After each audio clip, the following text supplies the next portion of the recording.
Money, just like any other resource out there, is extremely scarce to come by, and so it doesn't grow on trees, and that is true. What is also true is the fact that your thinking patterns and your beliefs can actually also have a huge impact on your ability to build and to sustain wealth in the long run. And so in this video, I'll be sharing the 7 toxic habits or the 7 toxic mindset shifts that you need to adopt in order for you to build wealth and to sustain yourself in the long run. The first toxic money mindset that people tend to adopt is the fact that money is the root of all evil. And I've had several conversations with friends, sometimes even in school and sometimes on breaks at work. And I try to help people to get to understand money better by trying to demystify all these things that they tend to adopt and the things that they tend to believe. What you need to know is that that statement in itself is misquoted because it was quoted initially from the book of Timothy in the Bible, which says that the love of money is the root of all evil and not money itself. So what that simply means is that people tend to prioritize money over, humanity. So they just go on to chase money and they don't even care whatever the ramifications of chasing money or the cost that it would actually have on society would actually be. They just go on to pursue money at the expense of anybody else and they don't care. That is true. But then what is also true is the fact that there are several other people out there who also have money that are doing or they are putting that money to a very, very good use. For example, Warren Buffett has given over $62 billion in his lifetime, going on to support children in need, going on to support mothers in need, the production of vaccines and everything. Money as a resource is neutral. And so if it gets into the right hands, it is used for the rightful purposes. And then on the other hand, if money also lands into the wrong hands, then we can all anticipate what the use would actually be. You can have money, but then try as much as possible and then have it through the legal ways and then use it more importantly to the benefit of mankind. One of my favorite quotes is a quote from Napoleon Hill, which says, "Whatever the mind can conceive and believe, it can also achieve." And so what that simply means is that whatever the mind doesn't conceive, and of course, whatever the mind doesn't believe, it becomes very difficult for any individual to achieve. And so put yourself into this perspective. About 92% of people who set goals eventually never see the realization of that goal, which also includes financial goals. And so going on a step further to limit yourself with this belief that I can never make it in life financially will have a huge impact on your ability to build and to sustain wealth in the long run. What you want to do is that you want to use the power of imagination and of constant affirmation. Tell yourself that it isn't bad to earn money, and that just like you've held all these limiting beliefs in the past, that money is not something that would actually bring any good, try as much as possible and then demystify all these myths. Go on to believe that you can still do something good and make an impact in society, of course, with money. We've seen several philanthropists out there making several impact, helping people in need, building homes, building shelter for animals and all these things. These are stuff that actually can only be done if you have money. I'm not forcing you at this point in any way to try and then convince yourself into pursuing money. Of course, that is a choice respectfully that only you can make. However, what you need to know is that there's no honor in poverty. And so what you want to do is to try as much as possible and then utilize your opportunities, because people's lives also depend on your ability to sustain yourself financially and to build wealth in the long run. This brings us to the third limiting money belief, which is the fact that people tend to believe that they need high-paying jobs in order for them to become wealthy.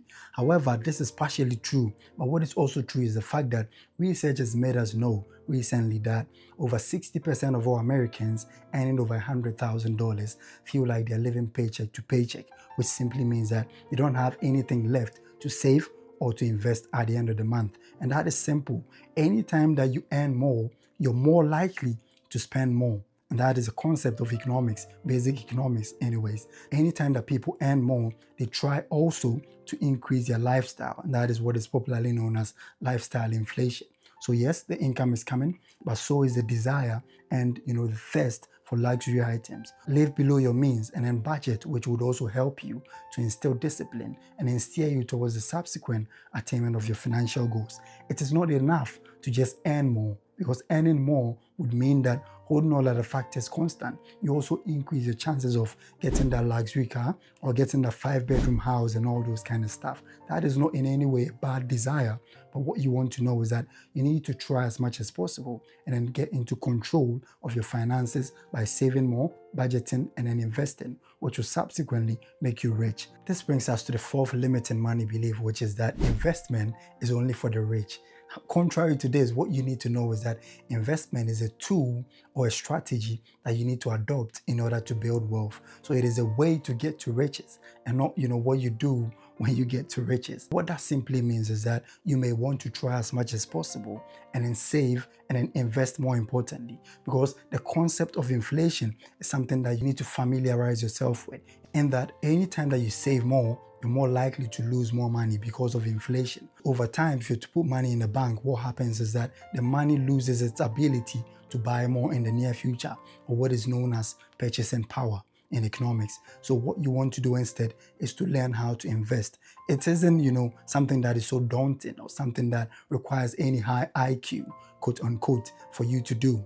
It is something that is easy. You can even start with as little as 10 or 20 pounds every single week, and that would ensure that you take advantage of the compound interest effect in the stock market and then subsequently build wealth. I've got a full video on that, which I'll link down in the description, and then you can take a look at that, and I hope that helps. This brings us to the fifth limiting money belief, which is that more money equals more problems. Now, contrary to this, the truth is that the rich have their own problems as much as the poor, but the rich are positioned in a way that it gives them the power to face their problems and to eventually conquer them, or the options to employ people who are also better suited to face these problems on their behalf. However, the poor do not have the luxury of that options. And so what you want to do instead is to try as much as possible and then position yourself in a way to actually face your problems head on and to conquer them. Because it is in the conquering of these problems that you'd see growth and development, which also subsequently ensures your success financially and then in life in general. And so as opposed to believing that more money equals more problem, you need to try and then build more wealth, which gives you more options and more things to do when the problems surely arise. This brings us to the sixth limiting money belief, which is the I don't deserve money syndrome. Most people go through life with this syndrome, and it holds them back and prevents them from the attainment of so many goals. I know friends and even family who always say that, I don't want too much money and I don't want too little money. So they just want to find the right balance, which is good. But what you also want to know is that money actually follows value. And so the more value you create for society, the more rich you become. If you were to think about all the millionaires and the billionaires out there, they provide services that are vital for the sustenance of mankind. They build homes, they build cars, they're building several other architecture and several other technology that makes life much more easier. And then in return, society actually gives them the money. If you were to take, for instance, Elon Musk, he's building electric-powered vehicles, which also reduces the carbon footprint of mankind. And as a result of that, because the world is steering towards ditching fuel combustion engines, it is increasing the value that is provided for the world. And so is the money or the wealth that comes with the value that is provided. And so what you want to do instead is to focus on the provision of value and then how you can put the money that comes from the value creation to use by helping people, helping the needy, building shelters, and sustaining people who are currently living below the level of economic subsistence in any jurisdiction that you find yourself. This brings us to the seventh limiting money belief, and the last one, which is the fact that people believe that money is a scarce resource. Contrary to this, if you're to look at the trajectory or the growth of the wealth accumulation over the world over a space of 50 years, you would realize that it keeps going up like that, which tells you that there's more money to be made than there is to lose. And so anytime that people build wealth, they are not building wealth at the expense of the average person in the economy. What you want to know, and the truth about wealth creation, is that it also provides opportunities for people. So creating money or building wealth is not done at the expense of people like people tend to purport. Anytime a company is built, people are employed, which also gives people enough money to also sustain themselves, to pay their mortgages, to also go on to settle their debts and all that. That is an avenue for job creation and economic growth, which also makes people better off than they were before. So without all these things, life would only continue to get worse off. So let's try as much as possible and then paint less of a picture of billionaires being evil and greedy and all that. What you want to do instead is to take advantage of the position that you currently find yourself, because there are several opportunities that comes with that position that you're in there that no one else can take advantage of that except you. And several people out there, millions of lives depend on your ability to sustain yourself and to build wealth and subsequently give through philanthropic contributions or corporate social responsibility. Or if you're not doing any of these things, even providing jobs for other people, I believe in you, and I know that with the right mindset and with the confidence and discipline, you surely build it and then subsequently become successful in life. Thank you for spending time with us, and see you in the next video.